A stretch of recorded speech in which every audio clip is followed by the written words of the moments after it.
Have you ever seen a pen made entirely out of paper? Look at this.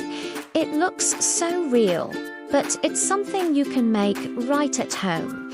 Today, I'm going to show you how to craft your very own realistic paper pen.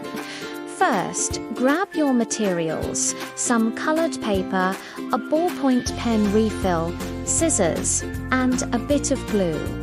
That's all you need. Let's start by making the pen's body. Take a piece of paper and roll it tightly round the pen refill. Once it's nice and snug, add a little glue to seal the edge. Next, we'll shape it to look like a real pen. Use some extra paper to create a cool cap and even a little clip. This is where you can get creative with the design. For the final touch, let's add some detail.